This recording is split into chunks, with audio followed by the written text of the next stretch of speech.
Hello friends, नमस्कार। कैसे हैं आप लोग। आज पूरे भारत में 14 सितंबर को हिंदी दिवस मनाया जा रहा है। और हिंदी मनाने का कारण क्या है, जैसा कि आप लोग जानते हैं कि भारतीय संविधान के भाग 17 में राजभाषा आयोग भाषाओं का गठन किया गया है, जिसमें भारतीय संविधान के अनुच्छेद 348 में राजभाषा आयोग का गठन है। और अनुच्छेद 350 में हिंदी को बढ़ावा देने के लिए हिंदी को हम ज़्यादातर उपयोग में लाएं, उसके अंतर्गत प्रावधान किया गया है।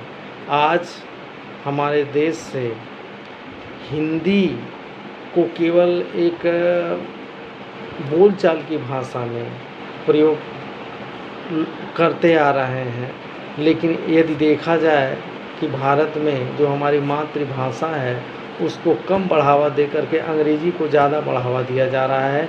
और मैक्सिमम चीज़ें अंग्रेज़ी में ही लिखी जा रही हैं, चाहे वो मेडिकल हो, चाहे इंजीनियरिंग हो, चाहे सिविल सर्विस में। अभी वर्तमान समय में सिविल सर्विस का जो भी रिजल्ट आता है उसमें मैक्सिमम अंग्रेज़ी मीडियम के लोग ही सेलेक्ट होते हैं, जबकि हम लोग हिंदी भाषा को बढ़ावा दे रहे हैं। संविधान में भी प्रावधान है, लेकिन फिर भी ऐसा क्यों है।